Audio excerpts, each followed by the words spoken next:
Hello दोस्तों, रक्षाबंधन यानी कि बहन द्वारा भाई को बांधा गया एक बंधन, जिसमें यह अपेक्षा की जाती है कि भाई बहन की रक्षा करेगा और बहन भाई की प्रगति और रक्षा की कामना करती है। ऐसा भारतवर्ष में ही देखने को मिलता है दोस्तों। संसार के किसी भी हिस्से में मेरी जानकारी में ऐसी कोई परंपरा मौजूद नहीं है जहां भाई बहन की परंपरा, रक्षा की परंपरा और संबंधों को प्रगाढ़ता देने के लिए हर वर्ष ऐसा त्योहार मनाया जाता हो। दोस्तों, श्रावण मास की पूर्णिमा को इस त्योहार को मनाया जाता है। इस दिन बहनें अपने भाइयों की कलाई पर राखी बांधती हैं, जो भाई की सुरक्षा और कल्याण के लिए पवित्र धागा माना जाता है। एक कथा राजा बलि से भी जुड़ी हुई है। राजा बलि को रक्षा सूत्र बांधने लक्ष्मी जी पहुंची थी उनकी बहन बन के, क्योंकि वचन लेकर के राजा बलि ने भगवान विष्णु को अपना द्वारपाल बना लिया था। भगवान विष्णु दरअसल राजा बलि के कितने बड़े दानवीर हैं उसकी परीक्षा लेने पहुंचे थे, लेकिन वामन रूप में, वामन माने बौने के रूप में। और भगवान विष्णु ने उनसे 3 पग जमीन भूमि मांगी थी, लेकिन जब 3 पग देने का वचन दे दिया बलि ने और भगवान वामन ने 2 पग में ही पृथ्वी और आकाश नाप लिए, तीसरा पग रखने के लिए जगह नहीं थी, तो बलि ने अपना सिर आगे कर दिया, जिससे प्रसन्न होकर भगवान विष्णु ने उन्हें पाताल लोक का राजा बना दिया।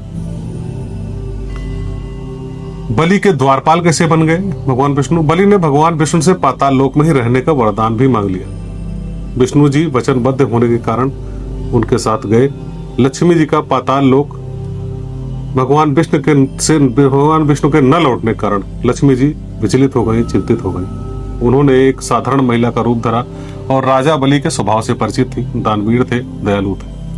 पाताल लोक जाकर राजा बलि से उन्होंने अपनी व्यथा बताई और बताया कि उनके कोई भाई नहीं है और वे अकेली है। राजा बलि ने उस स्त्री को अपनी बहन, धर्म बहन बना लिया और उनसे कुछ मांगने को कहा। लक्ष्मी जी ने उनसे भगवान विष्णु को वापस भेजने का वचन मांगा। बलि ने उन्हें वचन दिया और लक्ष्मी जी ने उन्हें रक्षा सूत्र बांध राजा बलि से भगवान विष्णु को वापस भेजने का अनुरोध पूरा करा लिया। बलि ने अपने वचन का पालन किया और भगवान विष्णु को मुक्त कर दिया। इस प्रकार लक्ष्मी जी ने राजा बलि को भाई बनाकर भगवान विष्णु को एक बंधन से मुक्त कराया। मान्यता यह है कि यह घटना श्रावण मास की पूर्णिमा के दिन हुई थी, तभी से रक्षाबंधन का पर्व इसी दिन मनाया जाता है।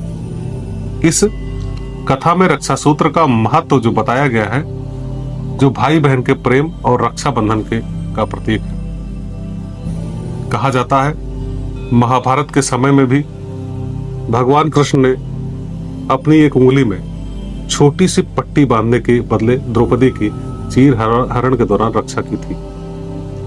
बहुत सारे लोग इस घटनाक्रम से परिचित होंगे। अपनी साड़ी फाड़कर भगवान कृष्ण के बांध दी थी तो चीर हरण विफल हो गया था, और यह वचन भी भगवान कृष्ण ने दिया था कि द्रौपदी, जब तक मैं हूं तब तक तुम्हारे ऊपर कोई आंच नहीं आने दूंगा। इतिहास में भी कई मिसालें हैं। इतिहास में कहा जाता है कि रानी कर्णावती ने हुमायूं को राखी भेजी थी और अपना भाई बनाया था। तब हुमायूं ने कर्णावती की रक्षा की थी। यानी राखी हमारी परंपरा में, हमारी संस्कृति में सिर्फ एक धागा भर नहीं है, यह भरोसे और सुरक्षा का एक मजबूत बंधन है। और आज के युग में जहाँ संबंधों की शक्ति में कमजोरी आ रही है, हर जगह भोगवाद जुड़ रहा है, इस त्योहार की, इस पर्व की, इस धागे की परम आवश्यकता है। उम्मीद करते हैं आप इसे अवश्य निभाएंगे। बहुत बहुत धन्यवाद।